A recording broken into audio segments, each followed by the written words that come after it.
So I want to introduce the conversation of today. And I mentioned it before for those of you who were already online. We've had a series of plenaries focusing on different perspectives. We've had a specifically targeted youth plenary, completely shaped by youth voices. We had earlier today a feminist voices panel, with different intersectional feminist perspectives, being also quite critical of the men and masculinities work, what's been going well, but also definitely what hasn't been going well, what needs to be strengthened. And so we felt, of course, this being the MenEngage Alliance Symposium, that having a really specific space to really delve into the men and masculinities work is important. And just to set the stage, we know that the calls for gender justice and social justice, climate justice, have never really been as clear as in the last years that have passed since we organized the MenEngage Global Symposium in Delhi 2014. And we see an energized youth movement that continues to call for justice. We see feminists of color, trans people, LGBTQI communities, really continuing to illuminate and bring together and into perspective this full complexity of the human experience. So while some of us were in Delhi, we affirmed the need to transform masculinities and engage men and boys for these causes, and we committed to being informed by feminism and human rights in that work. So in this session, leading voices on masculinities and critical voices also on that work, we'll look at how far we've come with these commitments, and we'll ask and answer what needs to change and improve within this field of work. And the session really aspires to advance a discussion about solidarity, allyship, accountability to women's rights, LGBTQI rights, youth movements, and racial justice voices who are demanding, we think louder than ever, the full recognition and realization of human rights. I'm really happy to introduce Emma Fulu as the moderator of the conversation today. She's the founder and executive director of the Equality Institute, a global feminist agency dedicated to the prevention of violence against women and girls. She's a passionate activist, gender expert. She holds a PhD from the University of Melbourne, and she has over 15 years of experience developing, leading large-scale research projects on violence against women and girls around the world. She offers high-level strategic advice and technical support to donors, multilateral and community organizations and policymakers. Definitely to MenEngage Alliance, very strategic advice as well, including around strengthening our accountable practices. And she's a well-published author, has been blogging for the Huffington Post on gender issues and violence against women. We're very, very thankful to have you, Emma. Over to you. Thank you so much, Yoni. It's wonderful to be here and connect with you all. I'm sure we wish we were together in person in Rwanda, but this is definitely the next best thing, and it's so great to be able to connect with you across the globe for this very important discussion. So I've been working in the space of violence against women, but also on masculinities and violence prevention for getting close to 2 decades. So this is an absolute honor for me to be able to moderate this session today. And before I start, I just wanted to acknowledge the traditional custodians of the land where I'm sitting today, which is the Wurundjeri people of the Kulin Nation, and pay my respects to elders past and present. And I do the same for the lands where you're joining from today, wherever that may be. I think we have so much to learn from Aboriginal cultures around the world, many of which are the longest living cultures in history. So as Yoni said, today we are going to be kind of diving in to talking about men and masculinities as a field. And we're really privileged to be joined by some of the world's leading voices on masculinities. And we're going to talk about how far the field has come and also about where we need to go, what needs to change and improve. And I think this session, we really want it to be a critical conversation. So I hope that we can see this as a safe space where we can dig really deep, speak honestly, listen deeply, and really sort of get to the roots of these issues. So we'll have some pre-prepared questions, but then there's also going to be the opportunity for you to put questions to the group through the chat and the Q&A functions. So please start to put questions anytime, and we'll get to that a little bit later in the session. So before I introduce the panel, we've got the honour of hearing from the incomparable Professor Raewyn Connell from the University of Sydney. Unfortunately, she couldn't be here with us today, but she has shared a video message for us.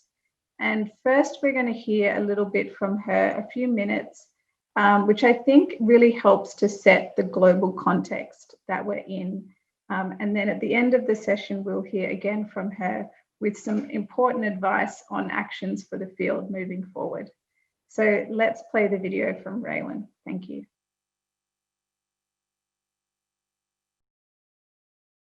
Greetings from Australia. I'm Raewyn Connell. I'm a social researcher, and I have been involved in research about men and masculinities now for about 40 years. There has been opposition to this work from the start, 40 odd years ago. My research was under criticism, under political criticism from very early. This is sometimes a matter of what has been called backlash against feminist work of any kind. Sometimes it's a more passive, generalised defence of men's privileges, a feeling that men are entitled to be boss in the home or in the workplace, and that it's somehow against the order of nature if women should gain equal power. So there are different forms of resistance. It's something we do have to expect. One thing that concerns me, I think, is that the resistance has, in the last 10, 15, 20 years, gained some new dynamism and new ideas. So it has in some ways become more dangerous, I think.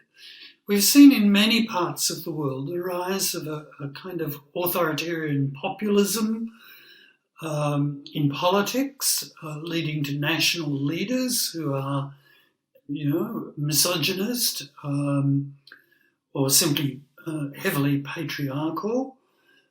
We've seen politics itself restored into a kind of power cult in quite a toxic way. And at the same time, and sometimes connected with this, we've seen kind of culture wars arising, sometimes from religious groups, sometimes secular, which are hostile to the concept of gender or gender relations. We've seen mobilisations in countries as far apart as France and Brazil, right-wing political mobilisations against feminism, against gay rights, against activism by men for more gender equality. So we're in a moment of history which is not easy to navigate, and when we have legitimate worries about the kind of world that this resistance, these anti-progressive movements will create. And we can see how their triumph would lead to a world with more fear, more insecurity, more hatred and more violence. And that's something we legitimately want to prevent, and which we should be pointing out to people as the likely consequence of these kinds of political trends. Thank you. It's so wonderful to hear from Raewyn. I know she has been an inspiration for many of us. So I'm now going to introduce the panel members to you. First, we have Noelene Nabulivou, who is a feminist grassroots organiser, political analyst, activist and movement builder from Fiji in the Pacific Islands. She's the co-founder and executive officer and outgoing political advisor of DIVA, which is a feminist collective led by lesbian, bisexual, transmasculine, and gender non-conforming people in Fiji. So welcome, Noelene. Thank you. Next, we have Guillermo Nuñez Noriega, born in Mexico. He is a doctorate in cultural anthropology and is a professor at the Centro for Research in Food and Development. He's the author of 7 research books on men, masculinity, sexuality, and health vulnerability, and is the founder of the Mexican Academy for Men's Gender Studies. Welcome. Next, we have Gary Barker, who is the co-founder and CEO of Promundo-US and has a PhD in developmental psychology. He's led the creation of the Men Care campaign, the International Men and Gender Equality Surveys, and contributed to Promundo's recent Man Box survey, among many other accomplishments. Welcome, Gary. Then we have Undaria Tumosk, who is a feminist human rights activist from Mongolia, and she has over 25 years of national and international experience. She's advisor to the Mongolia Feminist Network, has a PhD in public policy, and she says, thanks to her boys, she happily identifies as a feminist monster. Welcome, Undaria. And lastly, we've got Michael Flood, who is an internationally recognized researcher on violence against women, violence prevention, and men and masculinities and gender. He's also an educator and advocate and the author of Engaging Men and Boys in Violence Prevention and many other books. Welcome, Michael. Thank you. So let's get into it. I just wanted to start, 2020, let's be honest, has been a pretty intense year. Obviously, it's been filled with immense suffering for many people.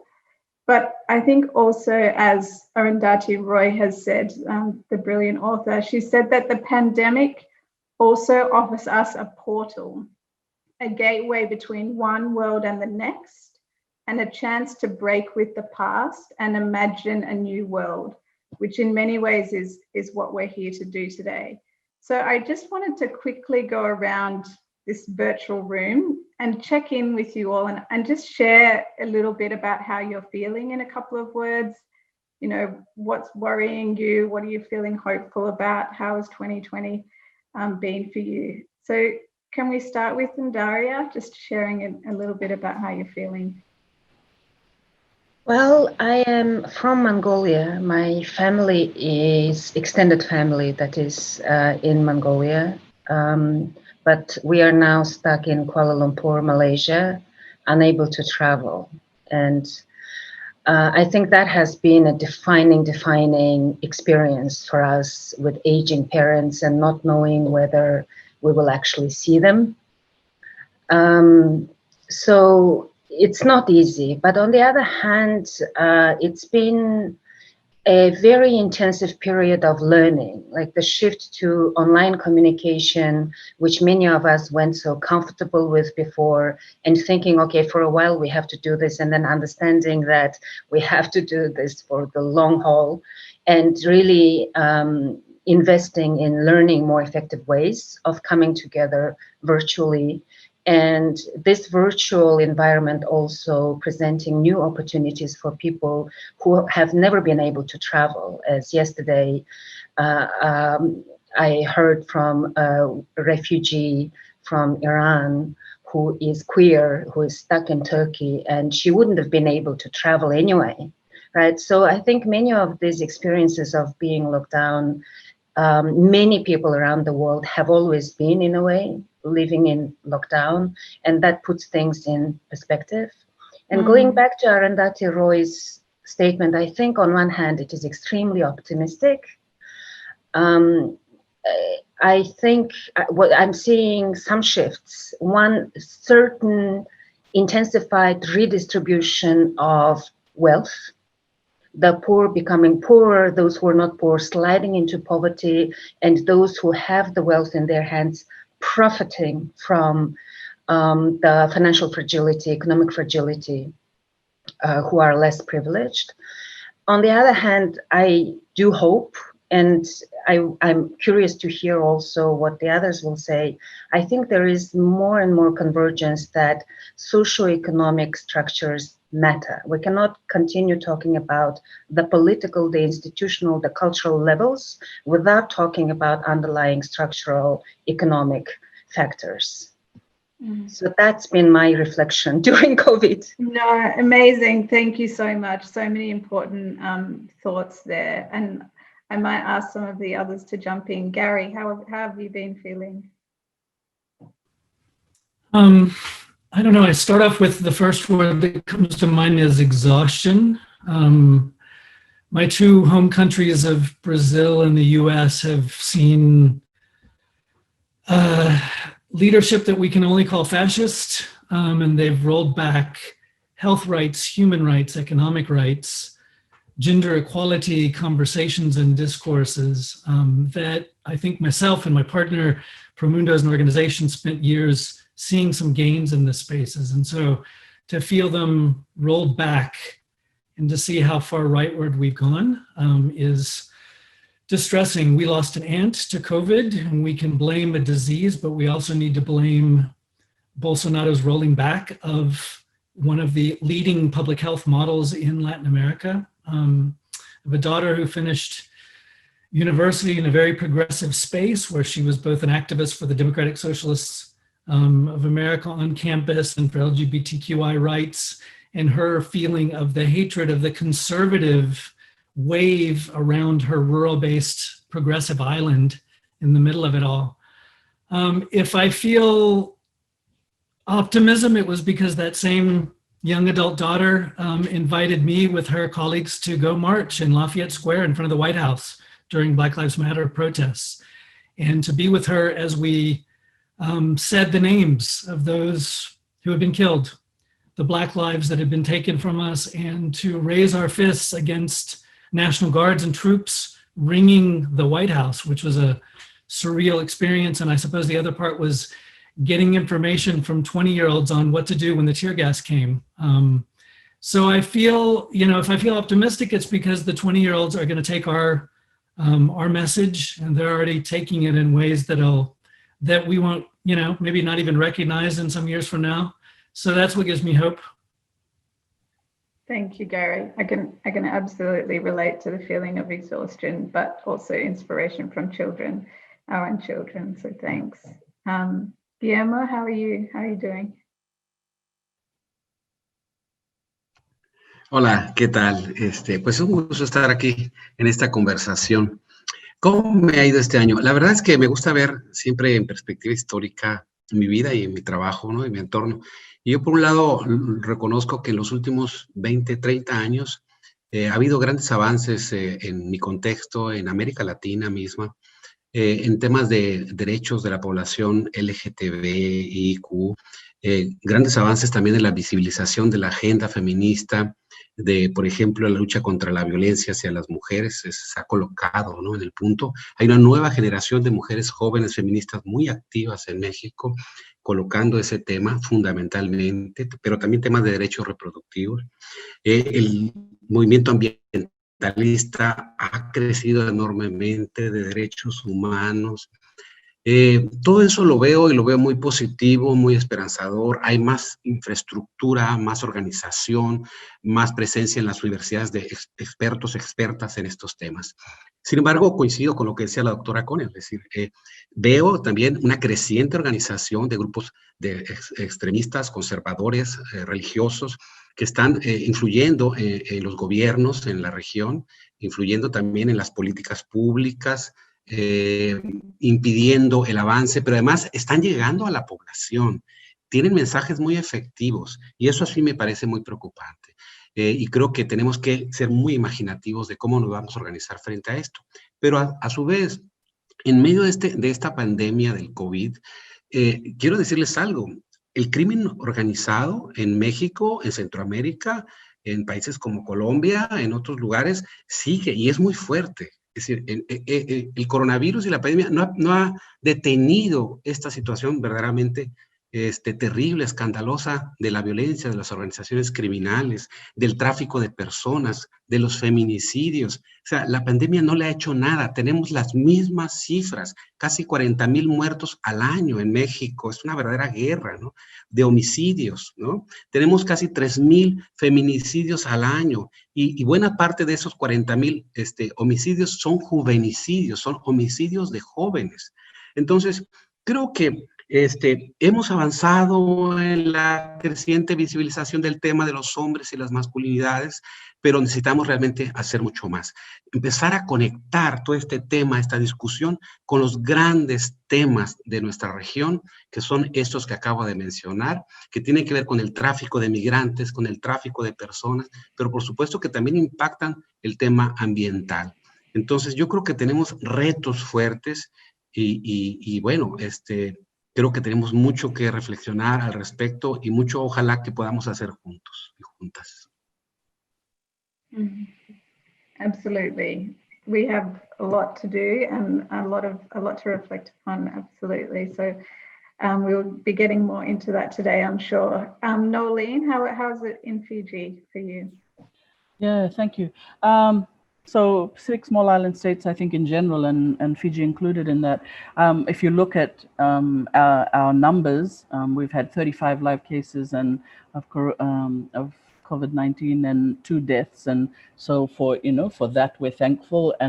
But it also means that we've had extreme kind of border closures, and that means that the bottom has completely dropped out of our tourism industry, which then has meant that we have over 150,000 people who are unemployed right now that weren't before the COVID virus. And when you look at a population of 900,000, that's a massive number. And of course, on the work we're doing, our constituencies, anyone who is already marginalized or experiencing violence or is in maritime and urban poor settlements are the ones who are being first impacted and most impacted, and are also the ones who have been shown very clearly to have been the frontline movement that has responded in all kinds of ways to societies being locked down. And that includes things like infrastructure, transport, and being able to move around our country and being able to find food in a place that is a small island state. Also what we're seeing is obviously the reversal, of many of the gains around children and education. So there's, the numbers officially are around 35,000 children who aren't going back to school, but we think it is many, many more than that. And so for DIVA, for instance, we're now at the moment putting out 2,000 school-based meals, just so that we can, be there and present and in solidarity with those who are going through immediate need. And obviously then you have to look at the kind of economics of it all. And our debt load for Fiji has, just one stark number that shows you where we're at is we've gone from 40% debt load to 84%. And so that in itself is telling you that we're going to have a lot of work, not just now, but in the medium to long term. There's some trouble, deep trouble ahead. And then we have to kind of look out at Australia and New Zealand and others and say, if Qantas and others are signaling that they won't be, back in their international zones, and Australia is saying that possibly we won't be opening borders until mid next year, all of those kind of policy signals then, mean that we have to plan for the long term. So for a grassroots organization working with LGBTQI people and sex workers and many others, we are already aware of how much work is ahead. So exhausted, probably like Gary and others, is the word. Absolutely. It is in some ways overwhelming thinking about you have these intense immediate needs for people who are going through all these hardships right now, but then trying to also plan and think about the very long-term impact of this, which is in some ways hard to predict. It's a lot to carry. Michael, how's things for you in sunny Brisbane? Look, in the interest of time, I'll just say one thing, which is I still feel the sense of relief I felt on Sunday morning when I saw that in one of the most powerful and influential countries in the world, there had been just some slight progress, some slight move away from explicit racism and aggressive economic conservatism and a kind of enthusiastic patriarchal politics. Now, it's too early to open champagne, but I felt some sense of relief. I wanted to be dancing in the streets like, you know, people in the US and elsewhere were. And I suppose thinking more generally, you know, I like many of us, you know, trying to build a better world. And for me, one way to sustain that sense of activism is to have a kind of measured optimism, a realistic and pragmatic but positive worldview. So I suppose I try to sustain that because, you know, whether things are getting worse or getting better, I want us to keep making change. Absolutely. I join you in the optimism. It's definitely something that I think can, well, it's hard, but it can help sustain us in this work, which in many times can be quite exhausting. So let's dive deeper into some questions, and everyone, please feel free to jump in whenever you feel like you have something to say. But I might start with you, Gary. You've been working in this field of men and masculinities for decades, and I'm sure you've seen a lot of changes over the years. And I just wanted to ask, how are you reflecting on your own work over time? You know, when you look at the kind of the decades, what's been going well, what hasn't been going so well, and what do you think needs to change moving forward? Yeah, you know, I think where do we take stock of, you know, Promundo turns 22 next year, if I kept count. The office first in Brazil and then coming up on 10 years in the US. And I think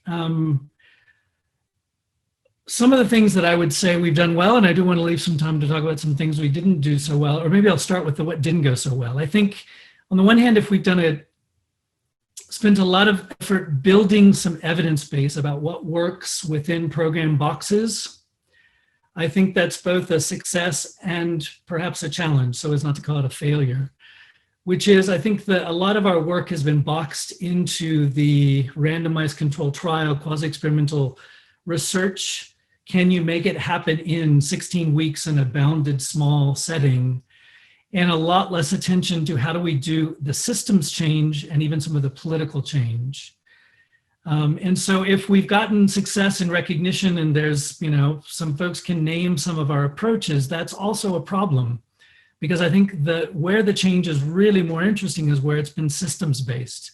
So, you know, partnering with Brazil's Ministry of Education for 10 years to get youth activism, changes in the curriculum, online teacher training, to bring in a gender transformative approach, I think is a success story.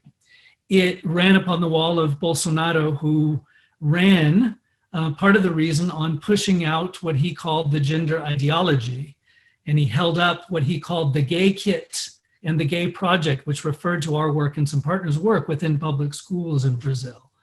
I'm happy to say that the systems work meant that we had teachers and city governments and even some state governments that stayed doing that work even after it was condemned and demonized by a right-wing government. So I think taking the 10 years to build those relationships was solid. Similarly with the Ministry of Health, working to build a men's health unit within the Ministry of Health that initially was sort of in the hands of urologists, that we pushed back and said, no, it needed to have an intersectional lens. It couldn't just be 3 new interventions. It needed to really be integrated to women's health, and it needed to look at men of all gender identities and sexual orientation. That also has weathered the right-wing government. Or I would say our work in the US, where we spent kind of 5 years making the case to the Centers for Disease Control of putting attention and funding toward young men's and men's health, that also got kicked out when the Trump administration came in and leaned toward an abstinence-only, no gender focus. I don't even want to call it public health approach, but that's what they called it. We sued the Trump government and we won to get those funds back. So on the one hand, I can say, you know, there are these efforts that have life beyond even these political setbacks. But I do think that the strength of the work, what we haven't done as well, is breaking it out of that program box. And I really think the importance of it is when it is built into, and there's multiple organizations who own it and feel a sense of, we won't let those gains, whether it's in health or education or other sectors, be pushed backwards. Let me stop there. Yeah, thanks, Gary. That's really interesting. Well, congratulations on at least some wins into some extremely challenging environments. But I think that's really interesting and important about that idea of how do we go beyond the program model and look at systemic and political change. I might bring Undaria in, if I may, about, there is this idea of, I guess, connected to that kind of political social movements, that we're in this global moment, right now, and there are these worldwide challenges that Raywin spoke about and others have touched upon. How do you, and Gary's talked about resisting that, how do you think we collectively resist some of these challenges that we're faced with at the moment and sort of be part of this global movement for transformation? I think that it would really depend on the context, right? So, for example, when Guillermo is saying that he has seen a lot of hope, like in the movement becoming broader, what I have seen in Mongolia is the opposite, shrinking of the civil society space and compartmentalization of the movement that we have been trying so hard to build. And a lot of it is done through neoliberal funding regimes of international organizations that purportedly work to strengthen civil society, to support women's rights, and to promote gender equality. So I think it really depends. Globally, for people who have access to the dominant languages in the world, English being the first and foremost dominant language, I think there is more integrated approach. And I do see, I remember I studied in the 1990s at Rutgers University, when intersectionality was still fairly new. And outside of academia, very few people talked about intersectionality.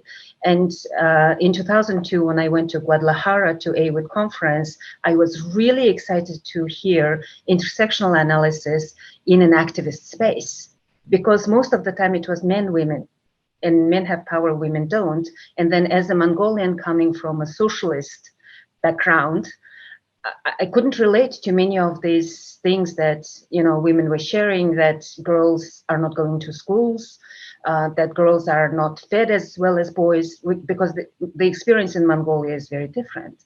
And we didn't have the kind of structural inequality between men and women that had existed in the post-colonial world. But now, about 30 years later, Mongolia is in the same place, thanks to democratization work, which has really meant neoliberalization of the economy, which has really meant transition from socialist economy to capitalist economy. Yes, authoritarian government was dismantled, but then we still do not have a democratic government in place. Instead, we have the authoritarian populisms that Professor Raywin was talking about. And this is based on this deepening structural inequality, which I think activists are still not really wrapping our minds around. So I think there is greater understanding that we need to have an intersectional approach, that there needs to be this cross-fertilization and solidarity between different kinds of movements. But I think we are still stuck at a sort of at a level which doesn't go deep enough and dig into the structures. The other thing that I will say that needs to happen from my perspective, and I don't come from post-colonial background, I come from post-communist background, but Mongolia being Mongolia, me looking like this, Mongolia was sort of incorporated into this hierarchy, right, into the third world and into the Asia Pacific. So that means that the post-colonial critique and post-colonial feminist critique of the global hierarchies and the ways in which they play into the gendered oppressions have to be really taken into account. And plus, of course, the post-communist perspective and critique of, post-colonial theories as well, I don't see that happening yet. I see, like, when I looked at the agenda of this symposium, there's intersectionality everywhere. Not one mentioning of post-colonial feminism that I have seen yet. So I think we are still, the global North and the global South, and the perspectives from the diversity of the global South are not fully informing. And our critique is also not really being pushed far enough. The analysis is not going far enough yet. Thank you. That's really interesting, hearing you talk about that process in Mongolia of how democratization led in some ways to a sort of a backward step in progress around gender equality. Is very much the same in the Maldives, in my home country as well. And it's not necessarily what we think about what so-called democratization or looks like, and how it actually impacts on the lived realities in the ground. I might bring in Noelene, because you were talking about, this idea of cross-fertilization, and how do we kind of sort of connect up these social movements and have a more, I guess, integrated analysis across some of these issues.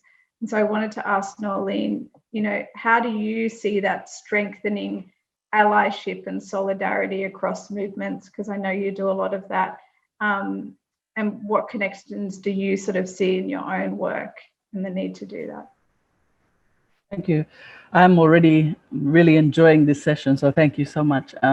One of the things, we still talk, about this idea of personal, political, and political being personal. And so, I come from a set of movement building work that started way back in my life at 16 years old. I'm 52 years old now, but the Diva for Equality set of the work started in 2011, and it's a lesbian, bisexual, transmasculine, and gender non-binary people's collective. But we work with women, femme, gender non-binary people in Fiji, across the Pacific, and on, in colonial and unceded territories, as we've just been talking about just then. There are issues around Kanaki, around West Papua, where we have an active genocide for over 60 years by Indonesian forces, and many other things that, we really don't talk about enough, both in the global movements for justice, but also here in the Pacific. And one of the things that I've been reflecting about in terms of, the work on gender justice and masculinities is every day in a society like mine, where we have 2 out of 3 women who experience sexual and gender-based violence, and where we've just had a set of analysis come out by LGBTQI people that's talking about 84% of us have experienced gender-based violence. We're dealing with these issues on a daily basis, and so the issues around kind of prioritizing the work and the voices and the action of women and girls and femme and people in urban, poor, rural, and maritime communities really becomes where we place our focus. And so it also is about kind of prioritizing as a movement. Who is it who's available to do this work, and who's feeling overwhelmed, and where can we place our our love and attention? So we work on a range of different issues, including sexual and reproductive health and rights, and SOGISEC, and bodily autonomy and integrity. And then we also try and find out how we link those issues around body to social, economic, and ecological justice, and making sure, there's nowhere in a climate frontline state like ours that you can work without talking about climate and ecological justice. And then one of the biggest sets of work that, has kind of evolved over the 11 years is around, that exhaustion is not the only thing. It's about trauma of activists who are working at the local level and trying our hardest to do regional and global work in systems that really are not designed for us to do that, and working out how you keep your collectives and your organizations and your social movements viable. And then, as well as that, we're trying to do the everyday work to respond to human rights violations and now to climate and ecological loss and damage from unjust systems that continue to do it. So like one of the things that I keep thinking about is we talk a lot about solidarious work now, and we talk about, you know, reaching through and across North and South and shifting polarities of movements. But if you have, you know, for instance, groups that are in Australia and they're not interested in doing climate justice work, and they're not interested in being part of, say, Stop Adani, a coal mine movement, that becomes part of the work that we require of each other, is how do we show in a very, very active way that we are in solidarity together. And all of that work means that we are dealing with all kinds of crises, you know, that there's just bodies that are being torn apart by misogynist and homophobic and transphobic violence every day. And there's neglect of children within porous households who are trying to deal with how they're going to, you know, keep food on the table, and how they're going to, you know, be part of a society that still doesn't recognize the care burden on women's bodies, where, you know, we're already seeing studies now that we're trying to do that show very, very clearly that women are getting almost no rest and leisure time in 2021, when we've been talking about these issues of the care economy for decades. So one of the things that we've been trying to very practically do is that so every police cadet that comes through the Fiji Police now has sessions on sexual orientation, gender identity and expression, and human rights, and that's at the kind of cadet level, so that we're starting to get that critical mass of some coming through. That's both by DIVA and by Fiji Women's Crisis Center. And then we're also working with mid-level officers and you know, those who are sitting in the higher kind of decision-making sectors. But also then we're trying to do it with different government ministries, and it's about which government ministries, you know, you can target in your resources and in your time, and doing it both with the decision makers and also with the frontline community staff that are maybe out in rural and maritime areas. We also just did a session on Sojusek with the UN Women multi-country office staff here in Fiji, and we're trying to do it with the Pacific Islands Forum Secretariat, because it's often those technical decision makers that are doing a lot of the work around, you know, sexuality and gender, who themselves really have no technical capacity to do that. And so the work takes longer because we haven't done our own work to change the systems, as Gary was talking about earlier. But that takes time and energy, while you're also trying to deal with this crazy system that is very masculinist and can be very toxic for those of us who are on an everyday basis trying to work in a very straitjacketed set of ideas about what it is to be woman, what it is to be gender non-binary, what it is to be butch, you know, there are many of these things that we have to deal with on an everyday basis at the material change as well as the structural change. I just wanted to kind of end this portion because, you know, we can talk about what we're doing more later, but to say we're doing the work to change the idea of what women are and what women do, and we need to do that more with men as well. But we're doing things like building climate-proofed houses, we're building aquaponics, you know, low-cost food systems, because a lot of our fishes are gone, you know, 90% of the large fishes are gone from the ocean. We're also seeing now a problem in the lagoons and on small-scale artisanal fisheries. So all of these issues are coming together and requiring us to work on issues of gender in all of our diversity, however we are in the world. Thanks. Thank you, it's amazing. Yeah, incredible work that you're doing there.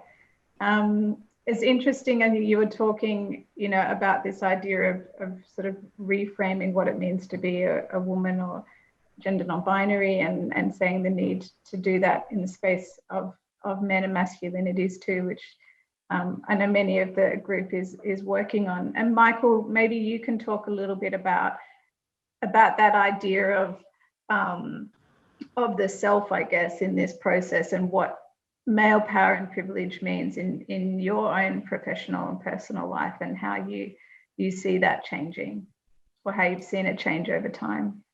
Sure. Look, that's a great question. And I suppose for me, as someone, you know, who's been involved in you know, feminist and gender politics for a long time, the first thing that any man involved in this work has to do is look at ourselves, look at our own lives and relations. And so for me, part of this work obviously has been looking critically at my own relations with women, at my own ideas and practices to do with gender and sexuality and so on. And certainly I've tried, to build equitable, consensual, respectful relations with female partners, with female friends, and with others around me. And at times I've absolutely got it wrong. I've absolutely stuffed up and failed. And, so it's not necessarily easy work to do that. But so part of the work for men in the men and gender equality field is putting our own house in order, looking at our own lives and relations. The other part of that is our public and professional lives. And so for me as a researcher and an advocate, I think, for example, whose voices do I amplify? Whose words and experiences do I listen to? As an academic, whose scholarship do I cite and circulate and so on? I think about my everyday relations with women in my university and my female students and others. Am I treating them respectfully? Am I giving space to their voices? Am I cleaning up the coffee cups and teacups after the meeting? What are their everyday divisions of labour like in my workplace? And the question of privilege is a central one, and certainly a key insight of the engaging men field is that men's lives are structured by privilege, by the kind of unearned, unfair advantages that many men get by virtue of being male. And so I have to acknowledge that my trajectory, my kind of pathway, as an academic has been shaped by privilege, has been shaped by having a male name and being perceived as a man, and how that means people assume I'm more competent, more skilled, more capable than a female candidate who may have the same skills and experience and so on. But another theme of this symposium is the theme of intersectionality. And so for me and other men involved in this work, we also have to think about our lives, about how our lives are shaped not only by gender, but by ethnicity and sexuality and ability or disability. So I think, for example, about being white, being heterosexual, coming from an economically privileged background, and how that's also shaped my life in important ways. And a third theme of this symposium is accountability, and I'll finish on this point. Accountability is about trying to live in gender equitable ways. And so for me, that's meant sometimes acknowledging the times when I've hurt somebody else, the times when I've behaved badly or even abusively. And there are key steps that I and every man has to take in that circumstance. We have to start by listening, by resisting the tendency to minimise or blame or deny. We have to look critically at our own behaviour. I've had to think, listen carefully to that complaint or that allegation and be as open as I possibly can to the idea that I may have harmed somebody else. I may have behaved in ways that are harmful for others. I then have to take responsibility for my actions, for the harm I've caused, and make a commitment to change, make amends, and make some kind of commitment to change. So I think about, whether in my personal life or my professional life, trying to do these things. The last thing I want to say is, for men involved in gender work, men involved in the engaging men field, we have to recognise that privilege also shapes that work itself. It means, for example, that men's efforts sometimes are given more status, more praise than women's efforts. And women have been doing this work for a very long time.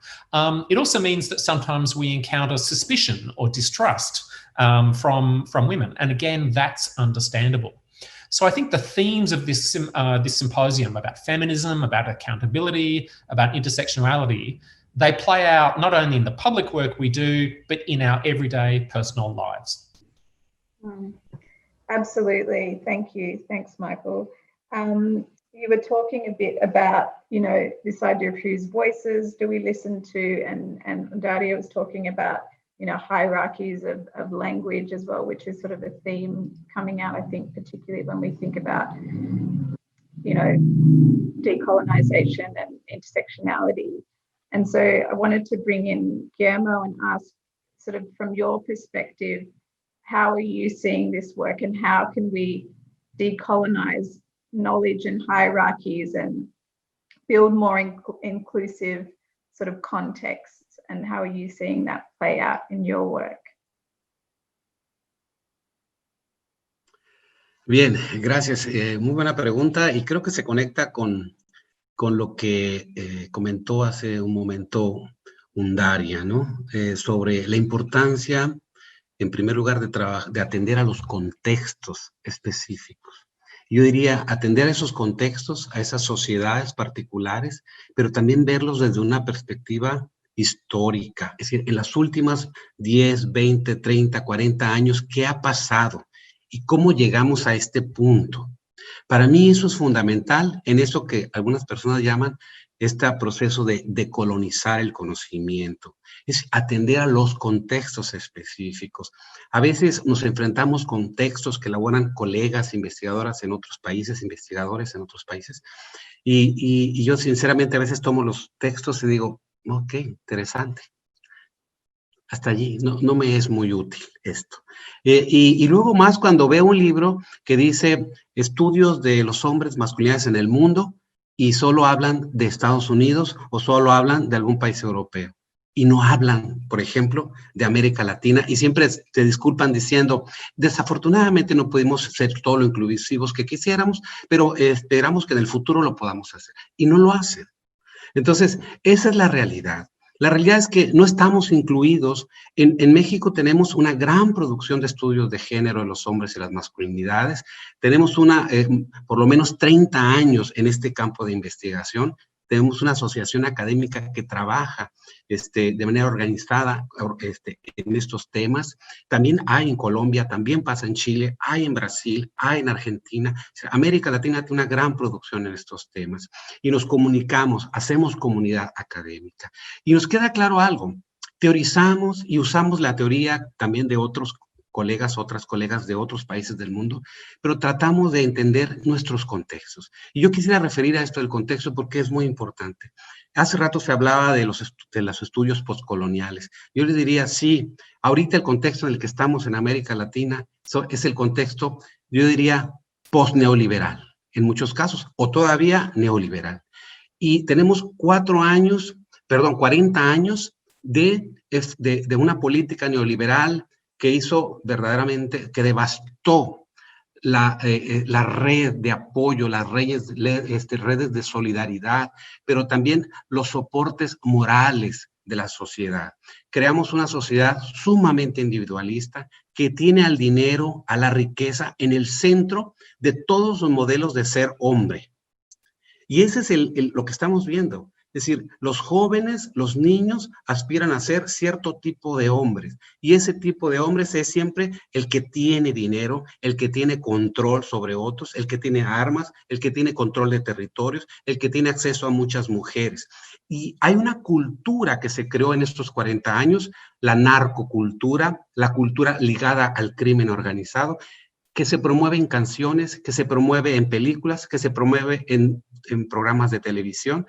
Y cuando hacemos investigación con los jóvenes delincuentes, siempre nos dicen exactamente lo mismo. Es que la verdad yo entré a esto no porque estuviera en la pobreza. Otros compañeros míos estaban en la pobreza y no entraron a esto. Entré porque yo quiero ser eso, porque quise ser eso, porque quiero ser ese hombre poderoso. Esos modelos que la cultura del crimen, del narcotráfico, por ejemplo, han popularizado. ¿Cuál es el impacto de esta cultura del crimen en nuestro país? Hace poco hice una encuesta con jóvenes estudiantes y el 20% de los jóvenes de secundaria se sienten identificados con la narcocultura, con la cultura de los narcotraficantes. Escuchan su música, se visten como ellos, aspiran a eso. O sea, y eso es producto de estos 40 años de neoliberalismo. A mí me parece que tenemos que empezar a vincular el patriarcado con el neoliberalismo en nuestros contextos y empezar a ver cómo el efecto que se produjo, que tuvimos un neoliberalismo muy diferente al que pasó en la Gran Bretaña o en los Estados Unidos. Aquí el problema de nuestros países latinoamericanos es que tuvimos neoliberalismo sin democracia, neoliberalismo sin Estado de Derecho, neoliberalismo con un Estado sin autoridad moral y que perdió la poca autoridad moral que tenía. Entonces, los individuos se lanzaron a actividades criminales, ¿no? Entonces, tenemos que reflexionar sobre eso y el reto que tenemos es cómo empezar a reconstruir ese tejido social, cómo hacerlo con una perspectiva de género, una perspectiva de equidad, una perspectiva de cultura de paz, una perspectiva de solidaridad, de inclusión. Entonces, es bien paradójico. En nuestros países en América Latina avanzamos el matrimonio igualitario, en muchos países, casi todos. Avanzamos en los derechos reproductivos de las mujeres. Avanzamos el lenguaje incluyente, inclusión de la población LGBT. Todo eso avanzamos por las luchas sociales. Pero tenemos países devastados por la violencia, ¿no? Por bandas criminales que trafican con personas, que trafican con drogas, que trafican con todo, ¿no? Y tenemos que dar una respuesta desde los estudios de género de los hombres y las masculinidades para que estos estudios sean relevantes para la sociedad. Y ese, yo creo, el reto fundamental que tenemos. Y entonces, yo creo que una forma de empezar a decolonizar estos campos y en general la investigación es precisamente atender a esta diversidad de temáticas, de preocupaciones en los diferentes países del mundo, que las colegas de los otros países entiendan esa diversidad, traten de vincularse desde esa diversidad, de reflejar esa diversidad de temáticas y entender esos diferentes procesos en los que estamos los países, ¿no? Yo creo que ese sería un primer elemento, ¿no? Y por supuesto, yo creo que ese contexto es en los efectos de 40 años de políticas neoliberales, con una pobre democracia o con un débil Estado de Derecho. Oh, thank you very much. Yeah, it's interesting to hear about, despite we see the academic work has evolved, our rhetoric has evolved, our language has perhaps become more progressive, but you're still facing, devastating violence. And how do we actually get to the root of some of that? I want to open it up to some questions from the audience, and I have a few here. I think one just sort of builds upon what you were saying, and it's a simple but interesting question. And you were talking, many of you have been talking about the sort of neoliberal economic agenda. So the question is there an established link between capitalism and patriarchal values? Does anyone want to jump in, Undaria? Oh yeah, I resounding absolutely yes. So I think that is something that is still overlooked in general in gender work, not only on the men and masculinities, but I think GBV work, violence against women work, and in general women's rights work. We have been talking, since the cultural turn in the academia, we got stuck at the level of culture. And I read sentences like, as if the root causes of gender inequalities were only cultural norms and cultural practices, as if there was no underlying structures, economics, and material interest in maintaining those inequalities, as if there was no material profit from maintaining inequalities, be they gender-based, be they class-based, be they race-based, etc., etc., etc. I think there is still this naivete being stuck at this level without recognizing the connection between the economic system, right, which has been another kind of hegemony. Liberalism in general has become hegemonic. This is a historical process. I am so gratified every time Guillermo says historical perspective is important. Historical perspective is extremely important because that is what enables deeper analysis. So if we take a historical perspective, the whole liberal philosophy, bourgeois philosophy that underlines modern dominant models of democracy are bourgeois capitalist philosophies. This is also one of the reasons why, had it not been for the world wars, we would have been stuck at the very unequal level, with few elites and with many who are poor, but the wars needed poor men to go to, basically die for their country. So, there was greater incorporation and also welfare and the grand, bargain in the Western European countries and to some extent in US. US is always an outlier. But that grand bargain wasn't really struck in most of the post-colonial then colonies because they didn't have the opportunity.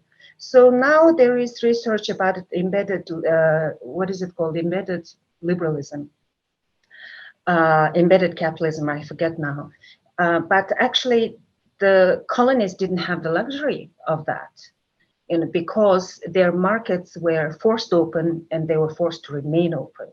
So the surplus accumulated in the global north, and of course those are the grants that we get as NGOs in the global south.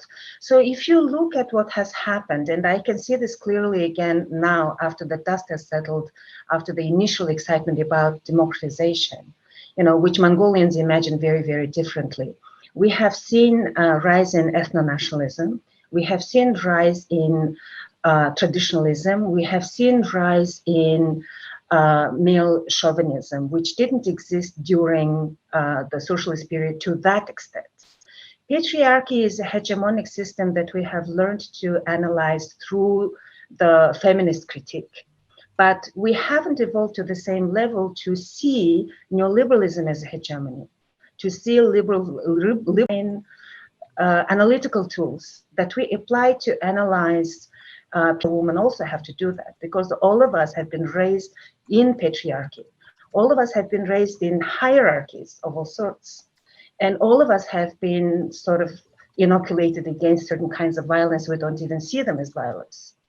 So me, in relation to anybody else who has less power than me being a woman, it doesn't mean that I don't participate in patriarchy. So I think that kind of analysis needs to also happen vis-a-vis neoliberalism and capitalist system, which has become so hegemonic that we've internalized it. And what Guillermo is saying about youth who have become, we've raised these individualists, the problem is not that they are individualists. Right? So in Mongolia during socialism, the individualism was forcibly suppressed, right? You had to be like everybody else. And that was extremely suffocating. So individual freedoms, individual rights in that sense, right? That all of us, each of us has the right to be who we are, peacefully. That was denied during socialist authoritarianism. But what has happened with the shift to so-called democratization and is the indoctrination of whole generations of young people that being selfish is being democratic. So there's been this indoctrination into like putting yourself first is good for the society because you're making the society more democratic.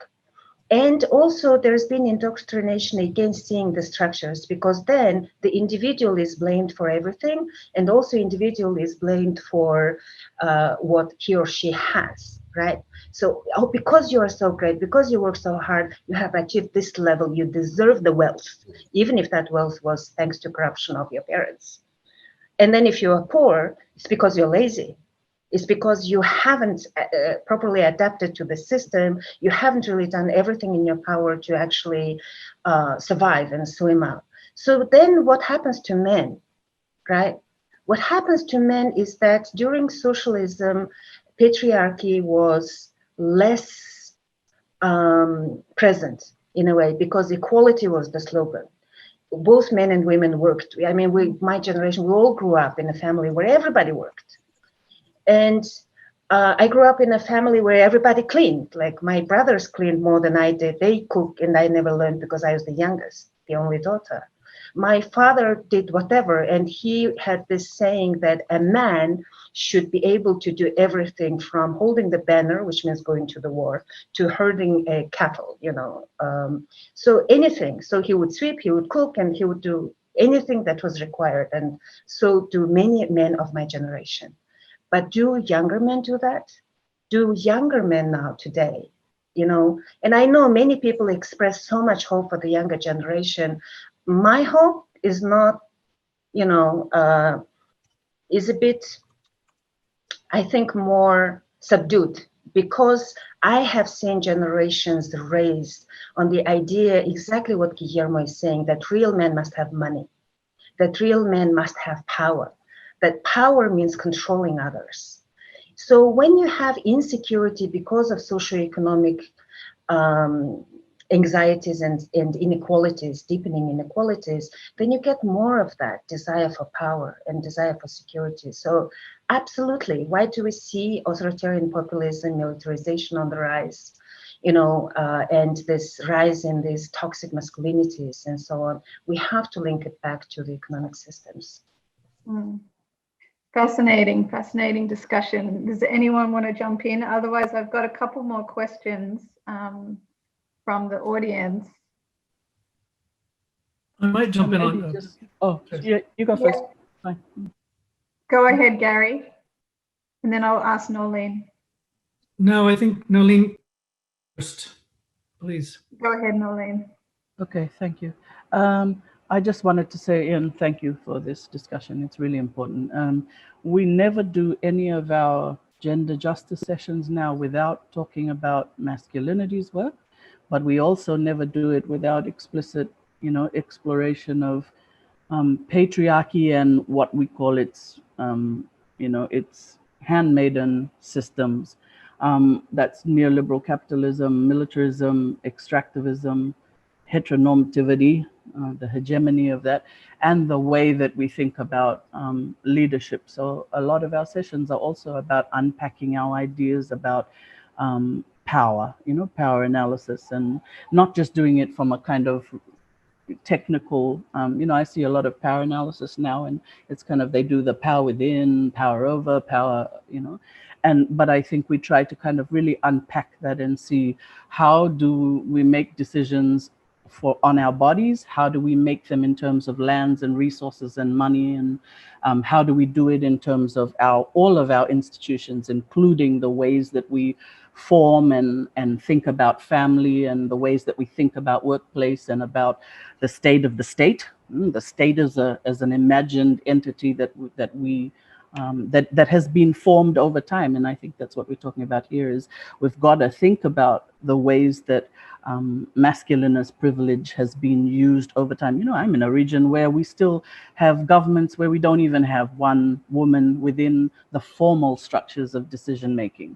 And that's in more than one country, including Papua New Guinea and others. But even in my own country, there's a smattering of women who are in the formal systems. And if you know that, then you also know that at the informal levels, that's why we have those immense levels of violence against women, because it really is a discounting of everything that women bring to the economy. And when we do our work on finance, when we do our work on economies, when we look at the care economy, we have to look at the ways that everything that economics puts forward is based on the backs of women, and is based on the backs of femme and LGBTQI and non-man created genders.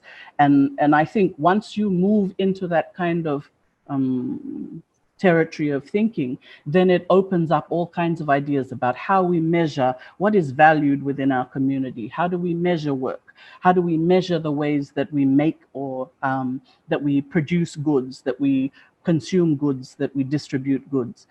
So there are all kinds of implications for capitalist theory when we really come at it from that, when we embody that work from a feminist set of politics. And those like Dawn and others have been doing that, this heterodox set of work on economics for over 30, 40 years.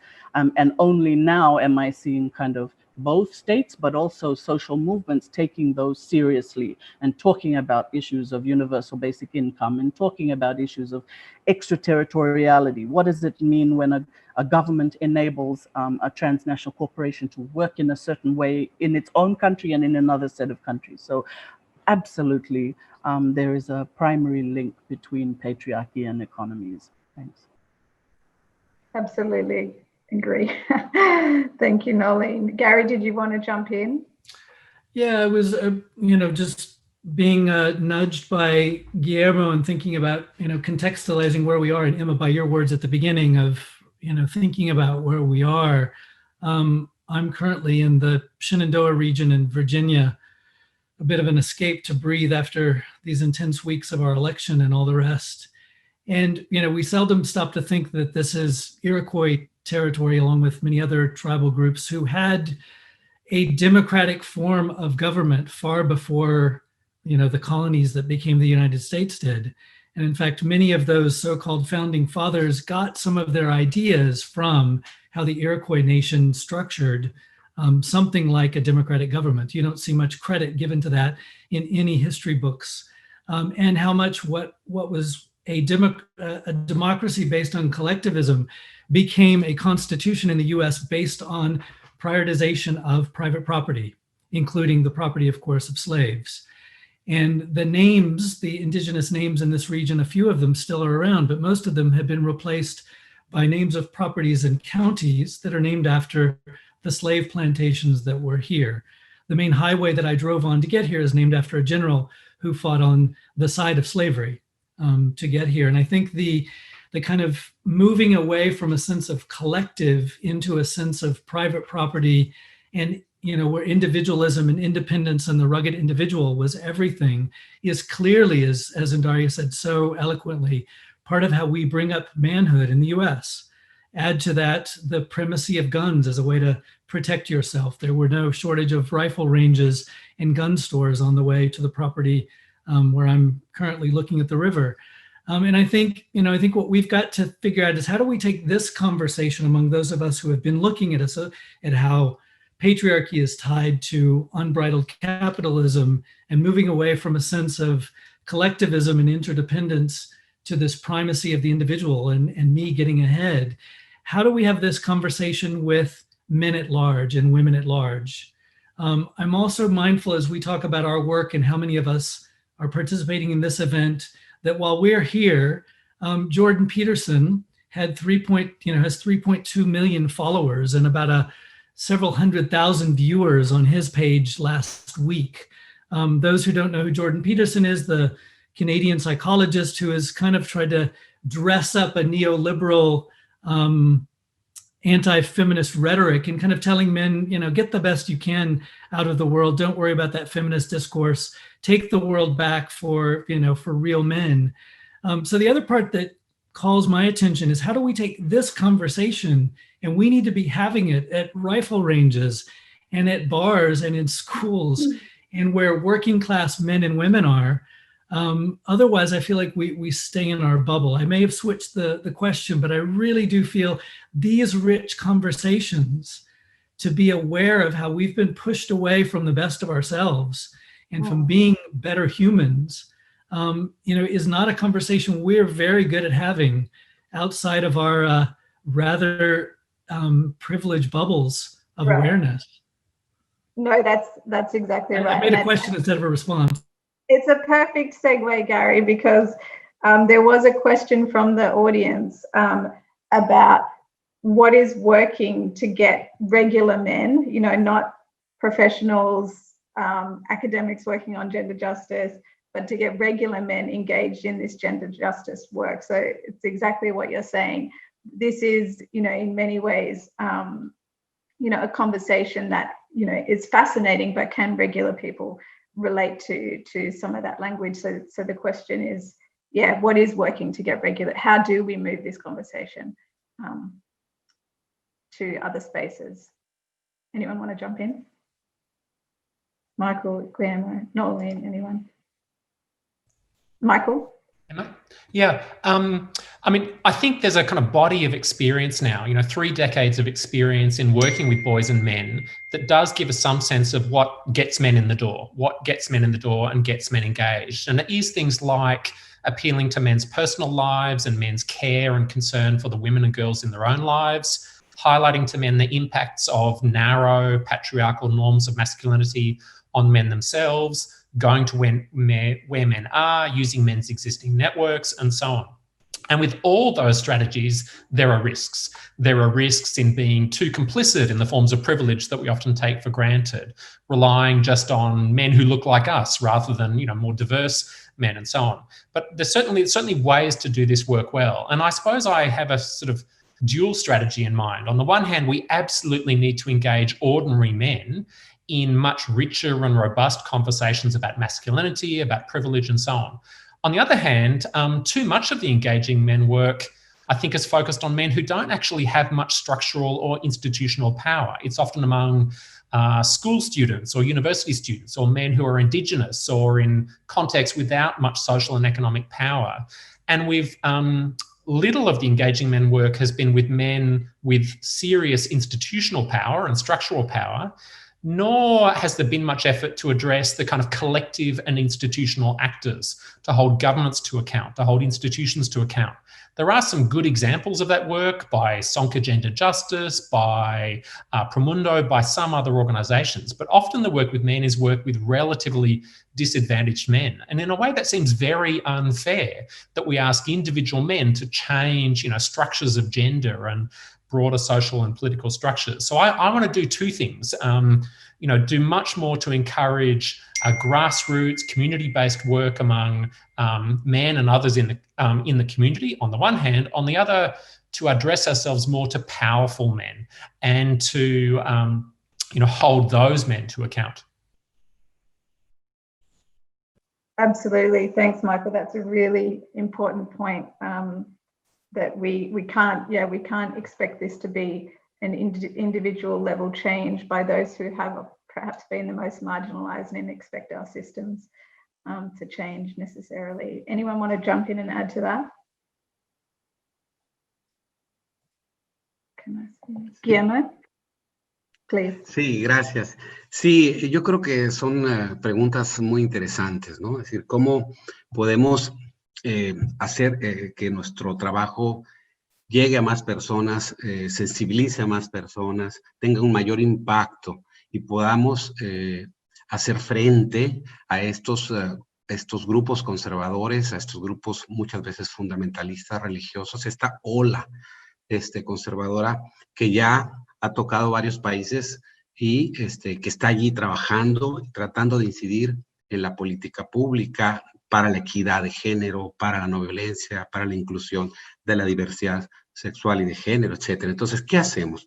Yo lo que veo es que, por lo menos desde la experiencia, desde este contexto de México, de América Latina, que conozco, creo yo, bien, yo lo que veo es que, en primer lugar, tenemos pocos recursos humanos y pocos recursos materiales. Somos pocos.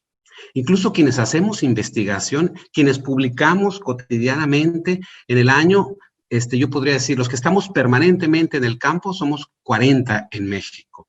Y póngale ustedes otros 200 entre estudiantes, gente que publicó, que hizo investigación, que hizo tesis.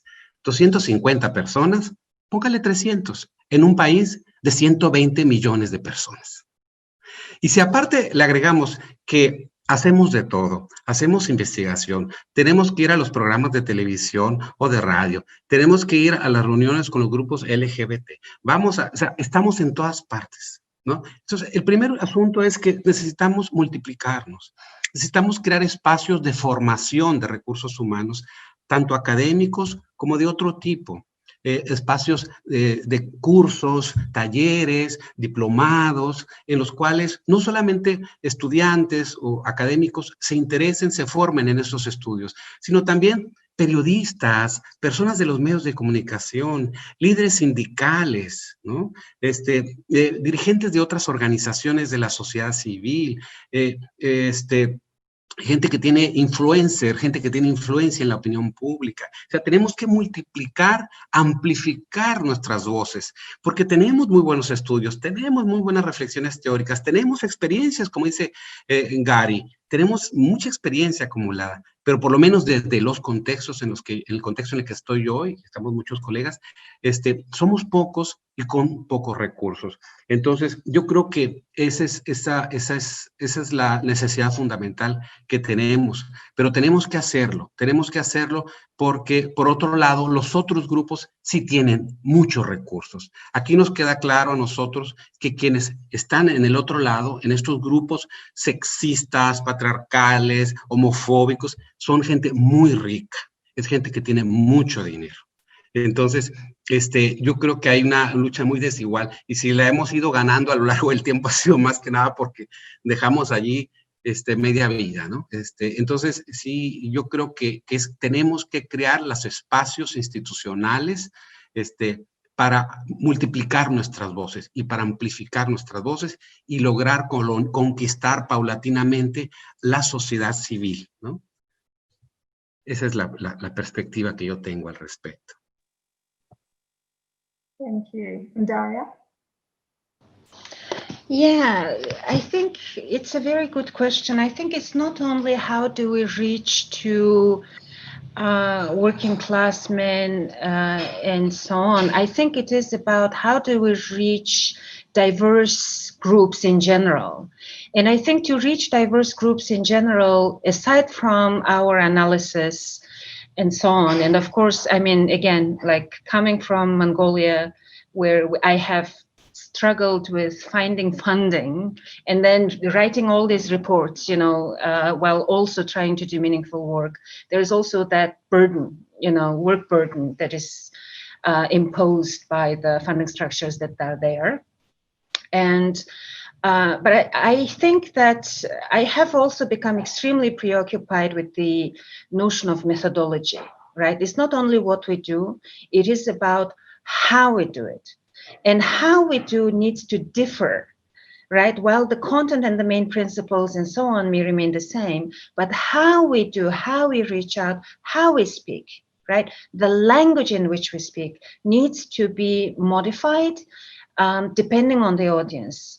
And this can be in all sorts of different ways. It's not just about Mongolian and English. It is about, like what I say, college ed language, it's like people who went to universities speak a different kind of language from the language that people speak in, I don't know, in a village somewhere or in a rural area.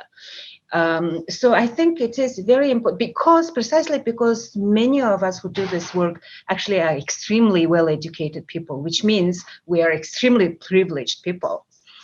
We are so used to our own ways of speaking, and we don't notice how we don't share language.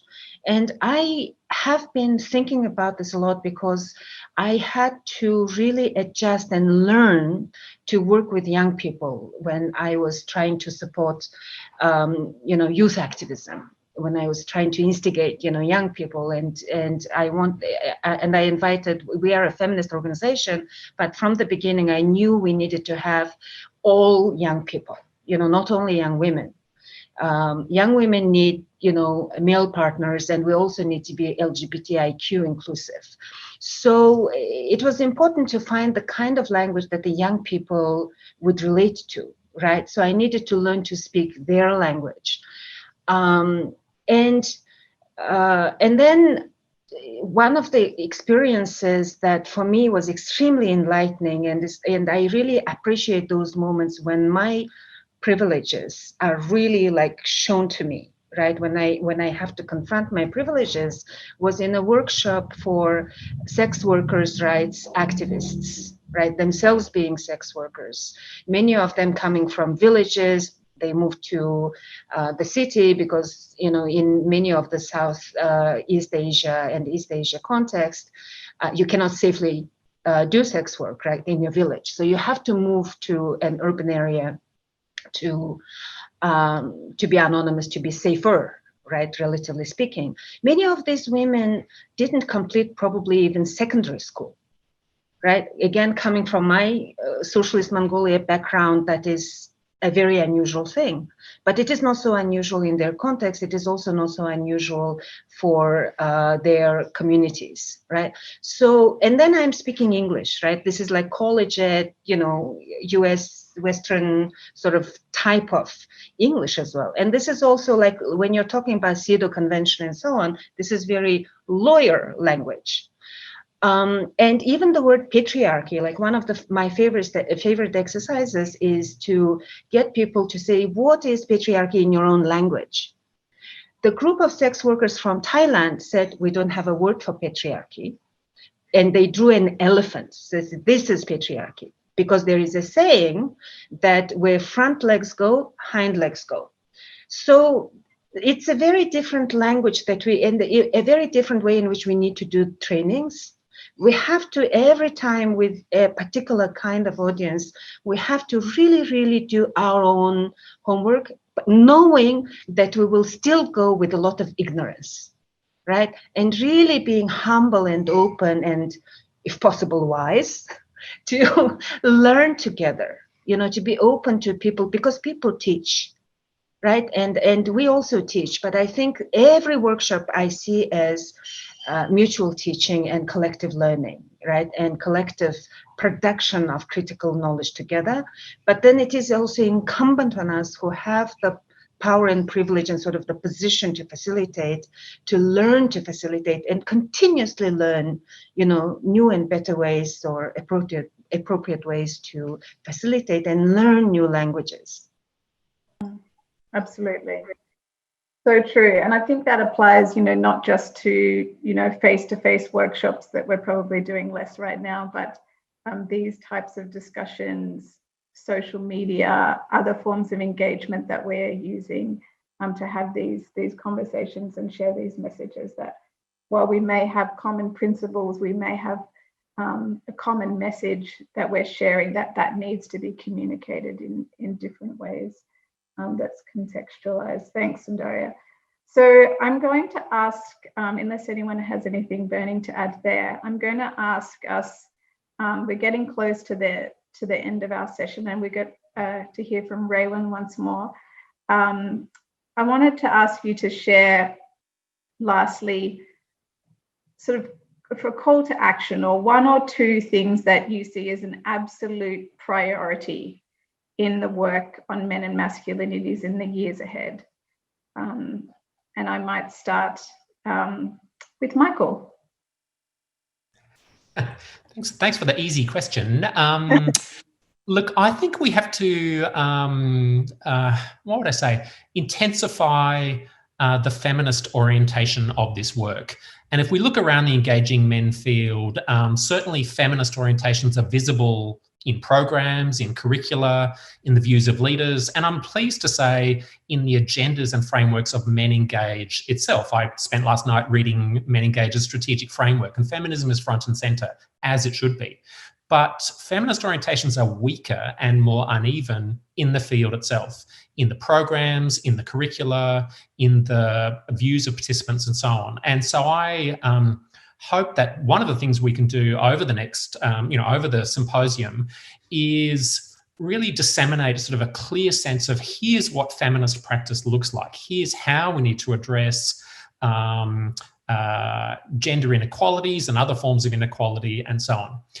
So yeah, that's the main thing I'd say is let's step up and intensify and disseminate the feminist orientation of this work and thus its ability to make change. Thanks, Michael. Great action point. Noelene, can I ask you your one or two takeaways? For sure. The first thing I'd say is I've got a 2.5-year-old little girl who keeps waving to me from the edge, and I actually think that's part of this is, I've been in spaces that are transformed by babies and children and young people and older people, and I feel like we should be human in our engagement, whatever it is, and that means things like yes, looking at our language, yes, looking at our body language, yes, working out how in a time when we're spending so much of our time online, how do we create, spaces of joy and challenge and conflict transformation as well. So the second part to that is I really do think that we have to be assertive with each other as well. I mean, one of the things is that there's different sets of work, and some of it is my work, but some of it really can't be. I just don't have the time or the energy, and we have to be able to openly speak that to each other in our movements and in our movements, including masculinities, work of transformative masculinities. And if we do that, then we divide the work, more equitably with each other. The third thing I'd say is, I speak to a lot of men about this because I'm really interested in how sets of work, little revolutionary sets of work start, how they spark. And one of the things that gets said to me a lot, and this is just yesterday, I think he's listening in, so I don't think he'll mind me saying this, but, feminists are scary, he says. And really, the reality is, I've been doing this for a very long time, and we grow to be assertive because we have to be, and we have to learn how to hold our space and to be in communication. And the work that you would have seen at 20 from me is different from the work, right, that you see nowadays, because it's a lifelong journey of praxis, and that's why I really wanted to add those organizing tips that we've been working on within DIVA, and they're in the chat box. And one of the things is around this idea of revolutionary praxis, is that it becomes transformative because no longer am I worried when I get it wrong, because I just have to keep circling back to it. And that action and reflection cycle is really important when you're doing this heavy work that we all do, and where we become so kind of focused on perfection and focused on getting it right that we allow ourselves to use that as an excuse on not doing things. And here in the Pacific, that's happening a lot. There's a lot of brilliant men and also some challenging work that is kind of in its makings. And do we have all the answers about how we get that to grow? No, we don't. But I do think that it's about organizing tips and from a feminist political sense of justice, to say that I can't do my work. There's no way that I can do the work for civilizational shifts, for the deep change, for justice, because this work is consequential. And it has scope and it has scale, and it will last through our lives and beyond our lives. And if we think of it like that, if it's about ending patriarchy and creating a future that really we are still naming, AWID has that wonderful work around feminist realities, and some of us are interested in the feminist future making, and the creativity that's already happening around the world, in all sorts of ways. But if we do that, then we have to be a little forgiving of each other, and be sure that for those who are genuinely trying to engage with issues of gender justice, there will be huge mistakes that are made, and we have to keep working out how to make less mistakes and to move faster. Because the last thing I'd say is everything that human society is not right now, and all the things that we're doing to ourselves and to other species, 150 to 200 species a day are becoming extinct, and we are affecting the biosphere. We are affecting the ecological systems that sustain us. So when we are doing this stupid ecocidal work, then we've got to be able also to do the other, which is create meaningful, just communities. And that to me means it has to be about transformative masculinities. So really that's why I'll continue to do this work. And I will continue sometimes to be frustrated that it's not going fast enough. And I will come to these meetings and then, step away and do other kinds of work. But it's always my work, and it's always everyone's work. Thank you. Thank you. That's inspiring. I love the reflection on the humanness of this work, and I think in some ways the nature of COVID, I think, has broken down that barrier between the personal and the professional. I know I have three young children who I've been homeschooling, and very often they are in the midst of this screen, and I think in some ways that's a beautiful thing, that it is disrupting this idea that we have this kind of professional persona and then this personal persona, and in fact we just have these messy human lives, and embracing that, I think, can be a very beautiful thing, and moving away from that idea of perfectionism. So I really appreciate that. It speaks to me definitely. And Daria, did you want to add what's your takeaway or call to action? So my mind is like a monkey mind, I have so many ideas simultaneously. I'm trying to pick and choose, and I also agree with everything that Michael and Noelene have said before. Thank you for saving time by expressing those. I think one, as I said, deepening our analysis and really getting down to the bottom of the structures. Like we say, systemic structures, but then we don't really go deep enough when we don't engage with the economic system, the hegemonic economic system that is still largely invisible to most of us, right? So I think there needs to be more of this intersectional And I would add post-colonial. I would also add post-communist, critique of post-colonial. And that's, of course, different kind of conversation. But that kind of lens to link, the gender justice work that we do, human rights work that we do, with that, constantly. So, like, it's, I guess when I was in political science, there was this triangle, economy, culture, politics. So I think we need to take that triangle seriously and not get stuck in one corner. Secondly, I think that we really need to think more creatively, like really try to expand as much as we can, in terms of our creativity, and open up and try to learn from everywhere. Like, I'm constantly learning from children. I'm constantly learning from everywhere I go, right? And I think that is really important, because that's how we learn these languages. That's how we learn to speak to a child. That's how we learn to speak to youth. That's how we learn to speak to, the neighbors from different background. And that's how we learn to people who didn't complete, primary schools or never learned English formally or any other dominant language formally. And also understand that how much of that lack of formal education really dampens many people's self-confidence, right? So sense that and try to learn their language and not assume that somehow they will learn to speak our language, in whatever spaces that we are, and develop new methodologies, just experiment. And I completely agree with Noelene. I think there is so much criticism, right? We are so used to activists putting on the critical lens, and oftentimes activists are actually activists' worst enemies. And women can be women's worst enemies. Feminists can be feminists' worst enemies, because we keep demanding perfection. And we are human beings, and we've never lived this life before, right? We are only living it now. And of course, it will never be perfect. It shouldn't. It would be extremely boring, I think. To learn new things, we have to take risks. And when you take risks, some things will work out, some things will not. And I absolutely agree that we have to be kind to ourselves as well. We also tend to be very, very demanding and unforgiving towards ourselves.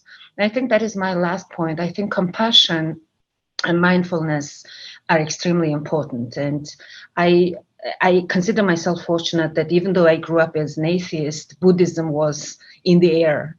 And I'm very much influenced by Buddhist ethics and Buddhist worldviews. And one of the things I tried to do when I was like really this kind of militant activist, or becoming a grim and determined activist when I was younger and thinner, I realized I was actually thinking of these powerful men as enemies. And then I caught myself thinking, hey, once I start thinking of them as enemies, I'm participating in violence. So I had to sort of train myself. I still struggle with it, but I've tried to consciously train myself to separate the political deeds of a person from the human being, and remember that he or she is not a flat image that I see publicly, and remember that that person is multifaceted and complex, as all of us are. And I think that has important relevance for masculinities work. I think there are different ways in which people come to masculinities work, and I think there is still a lot of how shall I put this, negativity around it, because many people react to it from a place of pain and hurt caused by certain men. And then there is this generalization of all men as violence perpetrators or potential violence perpetrators. And I, again, consider myself extremely lucky and privileged that I grew up with men who are very different. And I also thank socialism for that. And I'm raising two boys who are not aggressive. I do sometimes worry that they might get bullied, they might get taken advantage of because they are not aggressive, but I would rather raise them to be kind than aggressive. Absolutely. I'm with you, and Gary? Yeah, thanks. First, I'm inspired by all the reflections that all of you have had. I guess if three things, if I could put them on a list. One, I think we've got to tie our work much more to economic justice.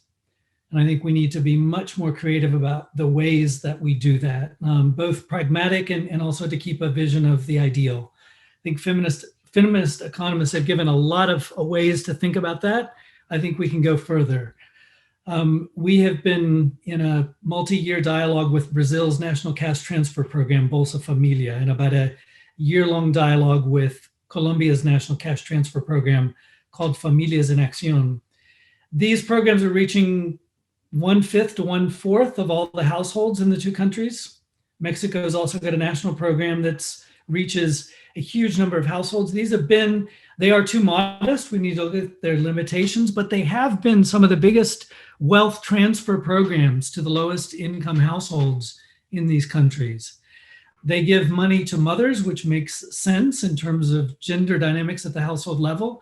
But I think we need to figure out ways that we can trouble and build on some of the success stories of women's economic empowerment to say it's not okay that we're leaving men still not doing their share of the care work, not supportive of women's economic empowerment, not pushing those programs even further to be gender transformative in the big ways they can.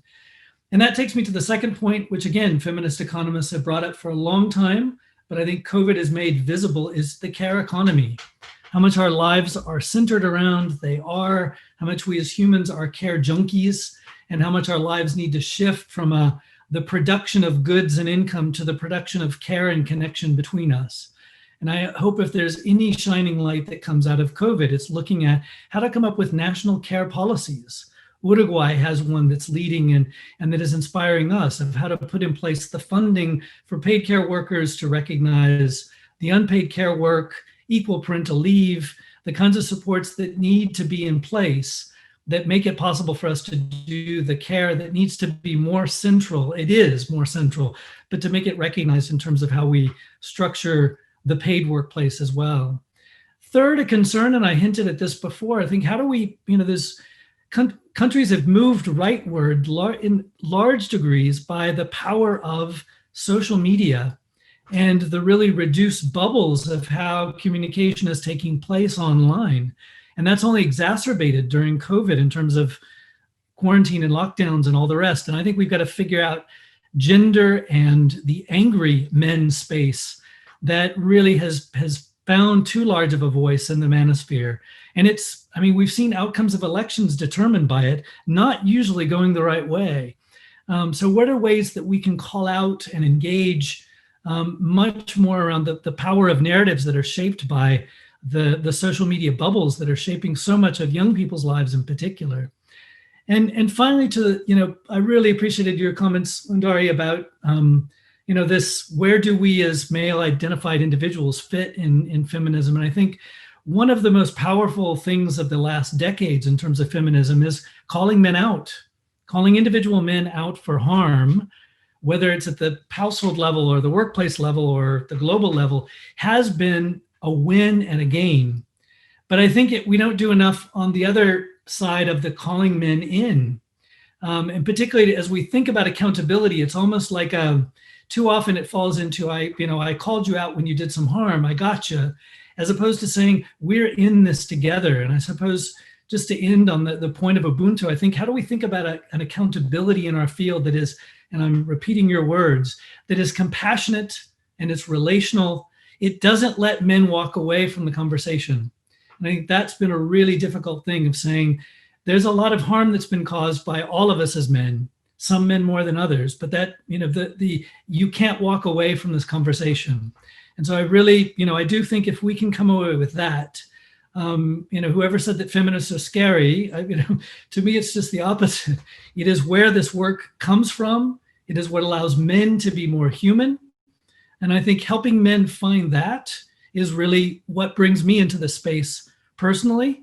So I guess I want to end on that. How do we get to a space of compassionate, relational accountability? Thank you, Gary. Guillermo. And then we'll hear from Raywin briefly. Bien, tengo algunos puntos al respecto. A mí, desde el punto de vista del trabajo académico y desde el punto de vista del activismo, de la organización social en la que también participo, desde el punto de vista del trabajo académico, lo que hemos buscado nosotros es entender que el trabajo de investigación, de análisis de género sobre los hombres, las masculinidades, forma parte de un campo más amplio que son los estudios feministas, que son los estudios LGBTIQ+.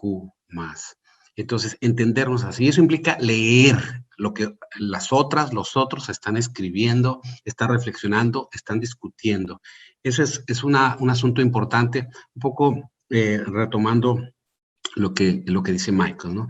Ahora, por otro lado, me queda claro que tenemos el reto de consolidar los espacios que tenemos de académicos, los espacios de generación de conocimientos, de difusión de nuestro conocimiento y crecer, ampliar esos espacios para que las jóvenes, los jóvenes que necesitan respuestas para sus vidas, para sus relaciones, para sus proyectos de identidad, tengan a dónde acudir, cercanos a sus lugares de origen, a sus regiones, en sus contextos, ¿no?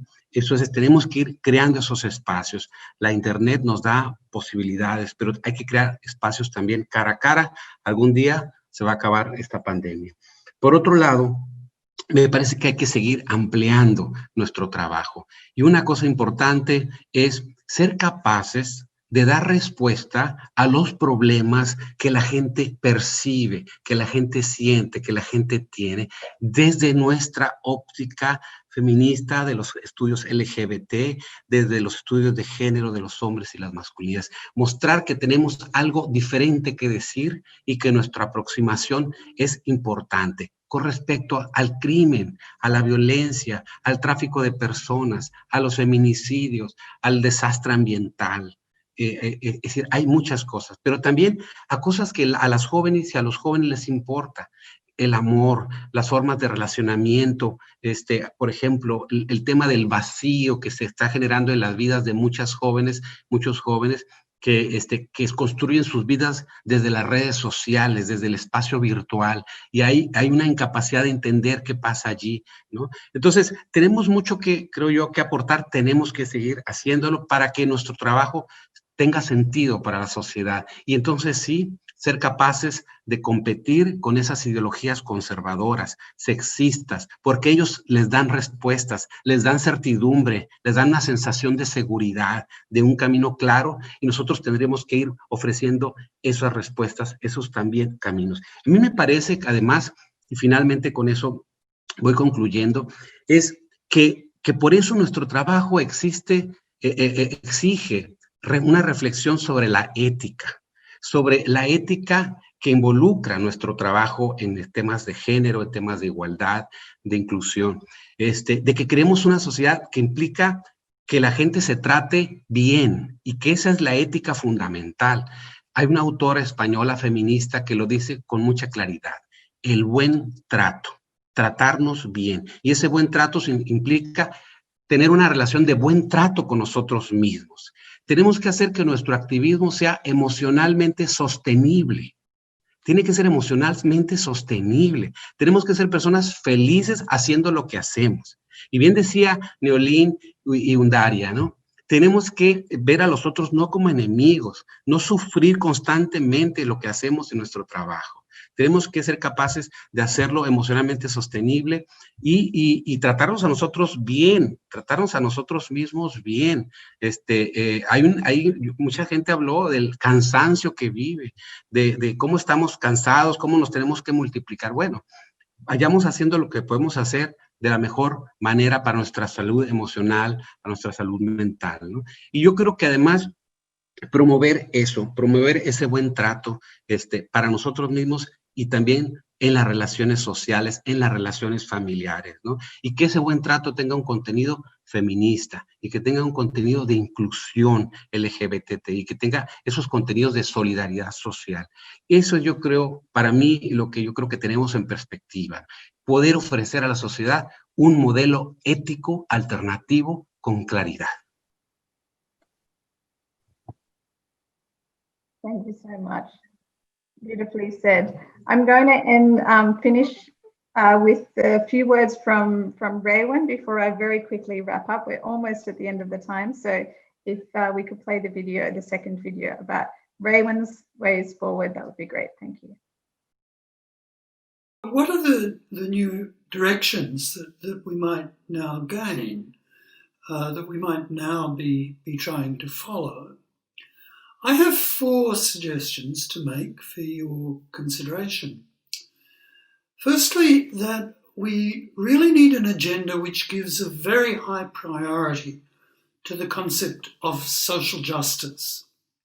I think this is actually a more important concept than the concept of human rights, and a more general one too, one which resonates even with groups who have supported the backlash and authoritarian movements of recent history. I think progressive movements in gender relations must speak to those issues, must speak to the bread and butter issues of the economy, of security, of safety, of health and welfare, as well as questions of rights and identity. The second suggestion that I would make is about how to think of men's movement's relationship with feminism. It seems to me that the key, the thing that men's groups and movements concerned with men must above all achieve is practical cooperation with feminist movements. There can be differences of opinion and outlook and emphasis, but the capacity to work together, to cooperate, to coalesce in pursuing the common goals, that is the crucial thing. The third thing I want to suggest is the importance of decolonising our knowledge about gender relations, men and masculinities. Many of the concepts we work with do come from the global north, and they come, therefore, out of the experience of global north societies. But they can be very different from the experience of societies in the global south. They don't include, for instance, the experience of being colonized and of struggling out of a colonial situation into a post-colonial world. So there are reasons why we should be looking for the next generation of ideas, if you like to think of it that way, especially to the global south, because there is a wealth of thought as well as a wealth of practical experience. There's a wealth of intellectual work on questions of gender, questions of masculinity and men's roles too, in Africa, in Latin America, in South Asia, in the Pacific region too. Finally, I want to say that the kind of politics we need is not all grim. I mean, we are dealing with some grim issues around health, around safety, around violence. We're dealing with issues of life and death, a significant part of the time. But we need, as well as a willingness to face those issues front on, we need imagination, we need capacity to think of better ways of living. We need humour and human connection in our work. And we need boldness, willingness to think outside the square, willingness to imagine, as I was suggesting, beyond present experience. Thank you for listening. I'm pleased to have been able to make this contribution, and I wish you well for the rest of your discussions. Thank you to Raywin, always summarising beautifully. There is actually a longer version of Professor Connell's speech in the Ubuntu Symposium app, so please check that out. I think this has been an incredibly rich discussion. From my perspective, super quickly, I think what we've covered and sort of I think there's been consensus around is the need to connect social movements with a particular emphasis on integrating economic justice into our work. to work with diverse groups of men, individual men, but also to think about systemic and political and structural change, particularly with men in power. I love the words of Gary thinking about compassionate relational accountability, to decolonize our knowledge and systems of learning, and to promote kindness and self-care to ourselves and others, and to see, I think, the interdependence of all of us as humans, which is very much aligned with the theme of this symposium. And I think finally ending on what Raywin talked about the need for us to continue to be creative and bold and imaginative to take this work forward. So I thank you all so much for an incredible discussion. Thank you to everyone for joining. I will hand back to Yoni for any final sort of housekeeping matters. But it's been great to be with you, and all the best with the rest of the symposium. Thank you. Thanks so much, everyone. Thank you, Emma, for moderating. Thanks to the speakers for this really, really inspiring conversation. I just want to echo some of the chat comments. Everybody's so appreciative. A lot of people have taken away lots of great points. There's been interaction on Twitter, on social media. I really think that the points you've raised are going to be taken forward within MenEngage Alliance's work, within the conversation of the Ubuntu Symposium tomorrow, over the coming months. So thank you.